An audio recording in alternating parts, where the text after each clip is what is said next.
Hello friends, how are you? नमस्कार, welcome back my YouTube channel विंदा next. Joint Indian coast guard की recruitment निकली है साथियों। आप फॉर्म अप्लाई कर सकते हैं। Application will be accepted online. ये ऑनलाइन मोड के अंदर आपसे एप्लीकेशन लिए जाएंगे, जो कि 11 जून 2025 से लेकर के 25 जून 2025 तक आपसे इसके अंदर जो है एप्लीकेशन लिए जाएंगे साथियों। 11 जून 2025 से लेकर के 25 जून 2025 तक आप इसमें फॉर्म अप्लाई कर सकते हैं, जो कि मिनिस्ट्री ऑफ डिफेंस की जॉइंट इंडियन कोस्ट गार्ड की ये रिक्रूटमेंट है साथियों। क्या रहेगा एलिजिबिलिटी क्राइटेरिया, उसके बारे में बात कर लेते हैं। Online applications are invited from male Indian citizens possessing educational qualification and age prescribed below for recruitment to the post of नाविक जनरल ड्यूटी, नाविक डोमेस्टिक ब्रांच एंड यांत्रिक्स। साथियों, ये एक डिफेंस सर्विसेज की रिक्रूटमेंट आपके सामने है। और इसके लिए बात करें कि क्वालिफ़िकेशंस की, जो कि एजुकेशन क्वालिफ़िकेशन क्या देखने को मिलता है, तो नाविक जो जनरल ड्यूटी के अंदर हैं उनके लिए क्लास 12th क्लास उनको पास होना ज़रूरी है, विथ मैथमेटिक्स एंड फिज़िक्स के साथ में, from an educational board recognised by council of boards for school education COBSE। साथ ही साथ अगर बात करें नाविक डोमेस्टिक ब्रांच की, तो उसके लिए आपको क्लास 10th क्लास पास होना ज़रूरी है, from educational board recognised by council of board for school education यानी COBSE। यांत्रिक की बात करें तो क्लास 10th क्लास पास होना ज़रूरी है, जो कि education board recognised by council of boards for school education COBSE and diploma in electrical mechanical electronics telecommunications radio power engineering of during 3 or 4 years approved by all Indian council of technical education AICTE। साथियों, चाहे आप 10th class pass हों या 12th class pass हों, आप इसके अंदर eligible हैं, फॉर्म अप्लाई कर सकते हैं। या फिर इसमें लिखा है, या फिर इसमें साथ में लिखा है कि जो क्लास 10th है एंड 12th है पास जो है from an educational board recognised by council of board for school education and diploma in electrical mechanical electronics telecommunication radio power engineering of during 2 or 3 years approved by all India council of technical education, तो आप इसमें eligible हो जाते हैं। ये list दे रखी है आपके सामने, list of equivalent diploma for requirement in Yantrik cadre in electrical mechanical and electronics and telecommunication radio power engineering के अंदर आपके सामने ये लिस्ट दे रखी है साथियों। आगे हम बात करते हैं कि इसमें एज क्राइटेरिया जो है वो क्या देखने को मिल जाता है। तो साथियों, एज क्राइटेरिया की बात करें तो कम से कम आपकी उम्र सीमा 18 साल होनी चाहिए, मैक्सिमम आप 22 ईयर्स एंड मिनिमम 18 ईयर्स और मैक्सिमम 22 ईयर्स तक आप इसमें फॉर्म अप्लाई कर सकते हैं। नाविक GD की बात करें तो 1/26/2/26 बैच के अंदर आपके पास में 1 अगस्त 2004 से लेकर के 1 अगस्त 2008 के बीच में। यांत्रिक के अंदर 1/26 की बात कर ली जाए तो 1 मार्च 2004 से 1 मार्च 2008 के बीच में। वहीं पे नाविक जो है DB के अंदर 2/26 बैच के अंदर आपके पास में 1 अगस्त 2004 से 1 अगस्त 2008 के बीच में आपकी एज क्राइटेरिया रखी गई है। नंबर ऑफ़ वैकेंसीज़ की अगर बात कर ली जाए कि कितनी वैकेंसीज़ आपको देखने को मिलती हैं नाविक जनरल ड्यूटी के अंदर, नंबर ऑफ़ टोटल वैकेंसीज़ 260 हैं, जिसमें जनरल की 99 हैं, EWS की 25 हैं, OBC की 65 हैं, SC की 46, ST की 25 हैं। वो यांत्रिक मैकेनिकल की टोटल पोस्ट 30 इसके अंदर दे रखी हैं, जिसमें 11 तो हैं जनरल की, 4 हैं EWS की, 9 है इसके अंदर OBC की, 6 हैं इसके अंदर SC की, और ST के अंदर कोई पोस्ट नहीं है। और यांत्रिक इलेक्ट्रिकल के अंदर total number of vacancies 11, 4 post आपके सामने देखने को मिलती हैं जनरल की, EWS की 1 पोस्ट हैं, OBC की 2 पोस्ट हैं, SC की इसमें 2 पोस्ट हैं, ST की इसमें 2 पोस्ट हैं। वहीं पे यांत्रिक इलेक्ट्रॉनिक्स की बात करें तो नंबर ऑफ़ वैकेंसीज इसमें 19 हैं, उसमें से 9 पोस्ट जनरल के अंदर, EWS के अंदर 1 हैं, OBC के अंदर 3 है, SC के अंदर 5 है और ST के अंदर 1 पोस्ट इसमें देखने को मिल जाती हैं साथियों। तो साथियों, ये जो पोस्ट हैं बहुत ही महत्वपूर्ण पोस्ट हैं आपके सामने है। वहीं पे ये कह रहे हैं कि CGEPT इसके अंदर भी जो पोस्ट आपको दे रखी हैं ये भी इसमें दी जा रही हैं, जो कि कुछ इस प्रकार से हैं। 260 टोटल पोस्ट हैं और 50 इसके अंदर नाविक डोमेस्टिक ब्रांच के अंदर देखने को मिल जाती हैं, जिसमें नाविक जनरल ड्यूटी के अंदर 104 जनरल में हैं, EWS में 26 हैं, OBC में 71 हैं, SC में 40 हैं और 19 ST में देखने को मिलती हैं। वही नाविक डोमेस्टिक ब्रांच के अंदर 20 पोस्ट जनरल में, EWS में 5, 16 OBC में, 8 जो SC में और 1 ST में, टोटल 50 यानी कि 260 और 50 यानी कि 310 आपके अंदर इसमें पोस्ट देखी जा सकती है। साथ ही जोन वाइज रिक्रूटमेंट है जो कि will be carried out for नाविक एंड नाविक। वैकेंसीज ऑफ नाविक एंड नाविक will be distributed across live zones. Separated merit list will be prepared for each of the 5 zones. The detail of state covered under vacancies zones are as follow. इस प्रकार से आप इसको follow कर सकते हैं, इस अकॉर्डिंग आपको देखने को मिल जाता है। सिलेक्शन प्रोसेस की बात करें साथियों तो किस प्रकार से सिलेक्ट होंगे इसमें। The selection process of the candidates is based on their performance stage first, second and third and fourth. Explain in detail in part 6 meeting the light down medical standards during medical examination and the number of vacancies available for the post of respective batch. Qualification in stage first, second, third compulsory for recruitment in ICG. The selection of candidate for the post of Yantrik will be only for CGEPT.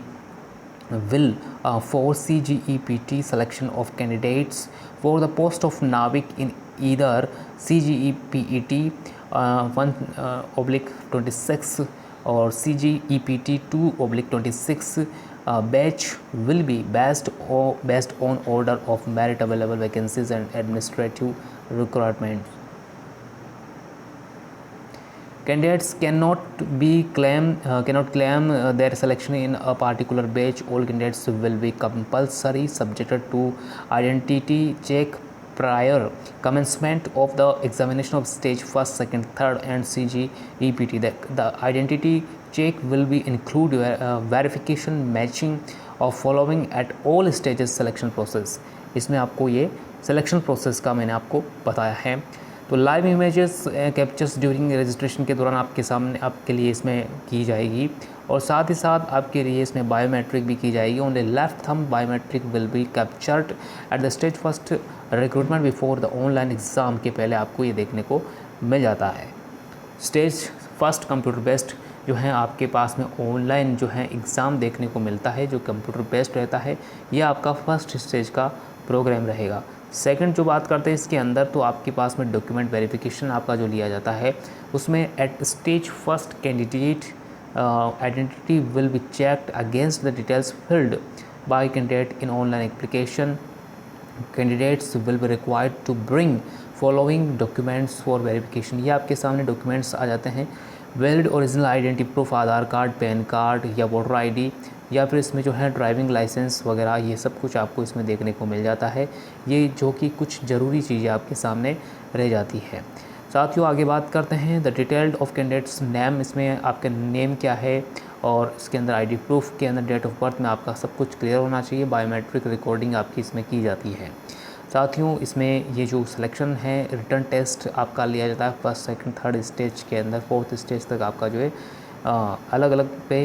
अलग अलग pattern में आपके सामने देखने को मिलता है। साथ ही साथ आपको नॉर्मलाइजिंग के लिए फॉर्मूला आपके सामने है। इस फॉर्मूले के अकॉर्डिंग आपकी नॉर्मलाइजिंग की जाती है। Basic identity check verification assessment test, physical fitness test आपका लिया जाता है और फिजिकल फिटनेस टेस्ट के अंदर आपको 1.6 किलोमीटर की रन करनी होगी जो कि मिनिमम आपको 2 मिनट्स का टाइम दिया जाएगा और 20 स्क्वाट्स अप्स यानी कि उठक बैठक आपको लगाने होंगे और 10 पुशअप आपको इसमें लगाने होते हैं। साथियों डॉक्यूमेंट वेरिफिकेशंस के अंदर आपका 10th, 12th and diploma marksheet, ID proof, Aadhaar card, PAN card, voter ID, driving licence, passport, category certificate, individual subject and aggregate जो है marks, CGPA as application, domicile certificate, ये आपकी इनकी आवश्यकता हो जाती है। तो इन आवश्यकताओं की पूर्ति आपको करने की आवश्यकता रहती है। रिक्रूटमेंट मेडिकल एग्जामिनेशंस की बात करें तो मेडिकल एग्जामिनेशन से भी आपको इसमें गुजरना होता है सो दैट आप उस पोस्ट को पाने के लिए महत्वपूर्ण भूमिका निभा पाते हैं। साथियों बेसिक आइडेंटिफिक चेकअप हो जाता है, डॉक्यूमेंट वेरिफिकेशंस प्रोविजन हो जाता है। Pre enrolled medical at INS Chilka के अंदर आपको जो है उसमें एनरोलमेंट मेडिकल का मिल जाता है। सबमिशन ऑफ ओरिजिनल डॉक्यूमेंट्स आपके सामने, police verification and other associated forms आपको अप्लाई करना होता है। कैसे अप्लाई करें, कब अप्लाई करें उसके बारे में बात करते हैं। तो 11 जून 2025 से लेकर के 25 जून 2025 तक फॉर्म अप्लाई किया जा सकता है। Email ID and mobile number आपको हमेशा याद रखने वाले इसमें अपलोड करने चाहिए, सो दैट आपको आगे जा कर के कोई परेशानी का सामना ना करना पड़े।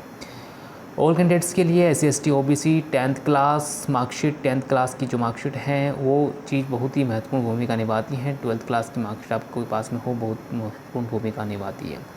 साथ ही एग्ज़ाम फ़ीस की बात कर ली जाए तो एग्ज़ाम फ़ीस आपको इसमें देखने को मिलता है, जो कि 300 रुपीज़ का फ़ीस है। साथियों 300 रुपये अगर आपके पास में है, चाहे आपके अकाउंट में है या फिर आपके पास में कैश है, आप फॉर्म अप्लाई कर सकते हैं, बेनिफिट इसका उठा सकते हैं। रिज़ल्ट डिक्लेरेशन जो है आपको मात्र 30 डेज़ के अंदर रिज़ल्ट डिक्लेरेशन मिल जाता है, जो कि आपका एग्ज़ाम लिया जाता है उसके 30 डेज़ के अंदर आपका रिज़ल्ट घोषित कर दिया जाएगा। साथियों देखिए आगे हम और क्या जानकारी प्राप्त करते हैं। मेडिकल जो है स्टैंडर्ड्स की बात करें वो भी आपको देखने को मिलता है। मिनिमम आपकी हाइट जो होनी चाहिए 157 सेंटीमीटर्स होनी चाहिए, 5 centimetres below 157 centimetres. Assam, Nagaland, Mizoram, Meghalaya, Arunachal Pradesh, Manipur, Tripura, Garhwal, Sikkim and local tribes of Andaman Nicobar islands के अंदर आपको 5 सेंटीमीटर की छूट देखने को मिलती है। Chest it should be well जो है प्रपोर्शनड, मिनिमम एक्सप्लेनेशन 5 सेंटीमीटर्स। वेटेज आपका देखने को मिलता है ±% के अंदर, और हियरिंग आपका नॉर्मल होनी चाहिए, आपको आसानी से सुनाई देना चाहिए। टैटू जैसी चीज़ ना है तो बेटर रहता है। ट्रेनिंग आपको दी जाएगी 226 के अकॉर्डिंग आपको ट्रेनिंग दी जाएगी। जनरल इंस्ट्रक्शंस जो मैंने आपको बताए हैं और 31 दिसंबर 2026 में आपको जो है इंक्लूड हो जाने की बात रखी गई है। साथियों ये जो रिक्रूटमेंट है ये बहुत ही शानदार रिक्रूटमेंट है, आप इसमें अप्लाई करके बेनिफिट उठा सकते हैं। आपको ट्रैवल अलाउंस दिया जा रहा है, पेपर्स एंड अदर बेनिफिट्स आपको दिए जा रहे हैं, जो कि 21,000।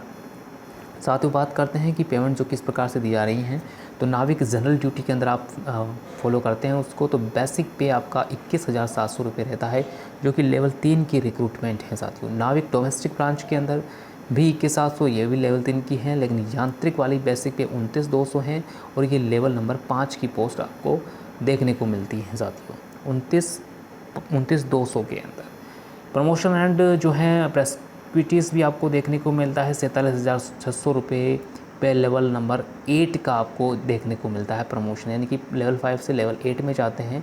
6,200 रुपये in case of Yantriks only.